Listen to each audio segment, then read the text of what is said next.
Kaisen was nobody. In a world teeming with monsters and heroes, he was simply unranked. The system that governed their reality, the one that bestowed power and status upon hunters, had deemed him worthless. He was weaker than the lowest E-rank hunter, a ghost in the grand hierarchy of power. Every day was a struggle for survival, a constant battle not just against the beasts that poured from the void gates, but against the scorn of his peers. More powerful hunters looked right through him, their gazes filled with pity or outright contempt. They saw him as a liability, a dead weight in any dungeon raid. Yet, Kai pushed forward, driven by a purpose that burned brighter than any insult. His sister Alara was his world. A mysterious illness drained her life force, leaving her frail and confined. The medical bills were astronomical, far beyond what a normal job could cover. So, Kai entered the dungeons.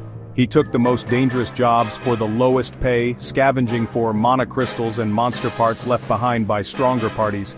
He endured the mocking laughter and the dismissive waves of guild officials. He would do anything to see his sister smile again, even if it meant risking his life for mere scraps. This relentless dedication was his true strength, a power that no system could measure or rank. He remembered one raid vividly, a simple D-rank dungeon, a dungeon even he should have been able to handle. But his party, a group of arrogant C-rank hunters, used him as bait. They threw him towards a pack of goblins to create a diversion, laughing as he scrambled for his life. Kai survived, but only just.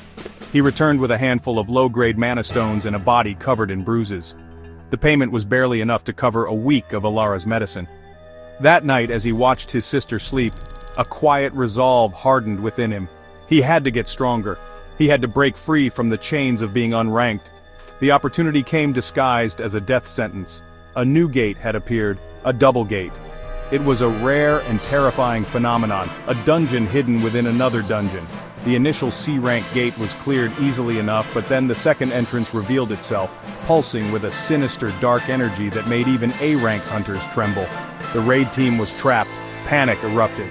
It was in this moment of absolute chaos and despair that Kai, who had tagged along as a lowly porter, saw his chance.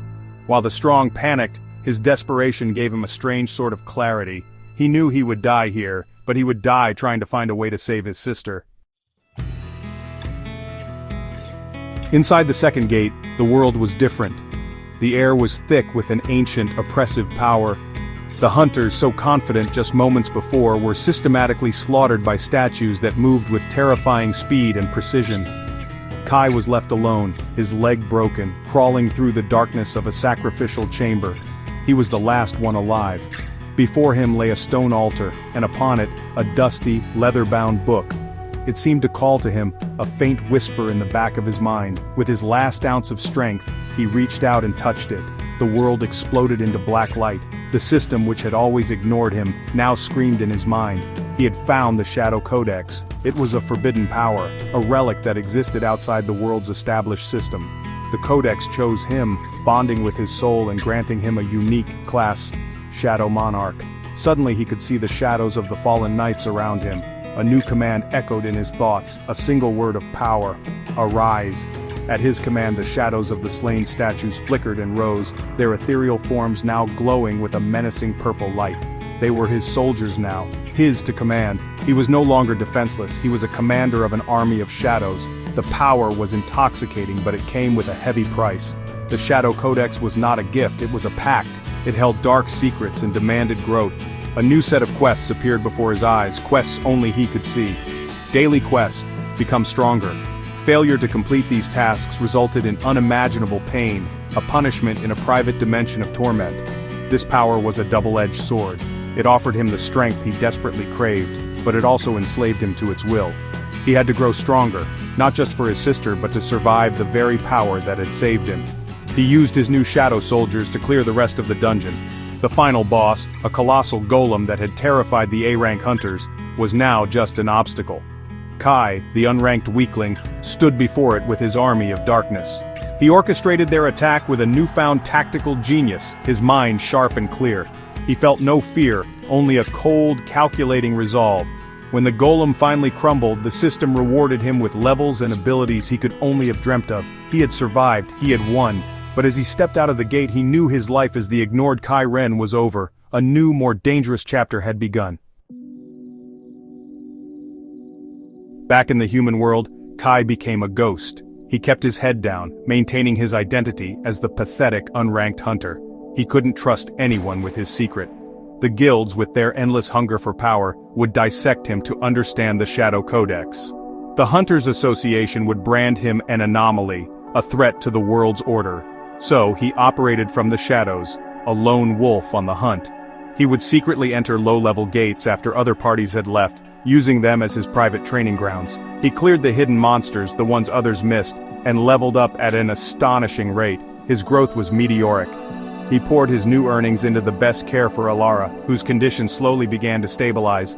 To the world, he was just a lucky scavenger, but in the darkness of the dungeons, he was a king.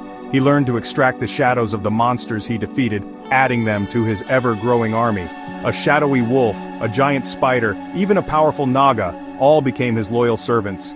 He tested his new skills, pushing the limits of the Shadow Codex. He could melt into darkness, move with supernatural speed, and command his soldiers with a single thought. He was becoming a one-man army. His secret activities, however, did not go unnoticed. Strange things were happening. D-rank gates were being cleared with the efficiency of an A-rank strike force, leaving no trace of the powerful monsters within. The major guilds, like the powerful Dragon's Fang Guild, grew suspicious. They began investigating these glitched dungeons, searching for the mysterious hunter responsible. At the same time, a shadowy organization known as the Eclipse Guild, a group rumored to collect rare and forbidden powers, started to take an interest in the surge of dark energy signatures appearing across the city. Kai was a mystery they were determined to solve. The most dangerous threat came from a fanatical group known as the Void Cult. They worshipped the monsters and believed the Void Gates were a gateway to a new chaotic paradise. They saw the strange energy spikes not as a curiosity, but as a sign, a prophecy unfolding. They believed Kai's power was a gift from their dark gods, and they began to hunt for him, not to recruit him, but to offer him as a sacrifice to open a gate that could swallow the world. Kai was no longer just hiding from guilds. He was being hunted by fanatics who saw him as the key to the apocalypse. As Kai grew stronger, the secrets of the world began to unravel before him. The Shadow Codex was more than just a source of power. It was a key. It allowed him to read ancient runes inside dungeons and decipher truths that had been hidden for centuries. He learned that the Void Gates were not random occurrences. They were part of a larger cosmic war between ancient beings of light and shadow. The monsters were merely foot soldiers, and the hunter's system was a flawed defense mechanism created by beings who saw humanity as expendable. The world was a chessboard for forces beyond human comprehension. The most shocking revelation concerned his sister, Ilara. Her illness was not natural. It was connected to the Void Gates. She was unknowingly suppressing a massive gate that lay dormant beneath the city hospital. Her life force was the only thing keeping a world-ending catastrophe at bay. The medicine Kai had been buying with his dungeon earnings wasn't curing her, it was merely reinforcing the seal she embodied. The Void Cult wasn't just interested in him, they knew about his sister. They sought to weaken her to unleash the entity she held back. Kai's personal quest to save his sister had suddenly become a mission to save the entire world. This knowledge placed an unbearable weight on his shoulders, the lines between friend and foe blurred. Could he trust the Hunters Association, an organization built on a lie? Could the powerful guilds ever see him as anything other than a weapon to be controlled? He was completely alone, armed with a terrifying power and a truth that could shatter society. He looked at his hands, which could now command an army of darkness capable of leveling cities. The power he had sought to protect his sister could easily be used to dominate the world that had cast him aside. The temptation was a constant whisper in his ear. His final choice loomed before him. He stood at a crossroads, the fate of the world resting on his decision. Should he embrace his role as a hidden savior, fighting a secret war to protect a world that never cared for him? This path was one of sacrifice, loneliness, and certain danger. Or should he seize control, using his overwhelming power to shatter the corrupt systems and false heroes, becoming a new kind of ruler? The risk was immense. In trying to become a hero, he might become the very monster the world needed to unite against. The unranked hunter had risen, but now he had to decide if he would be humanity's shield or its final shadow.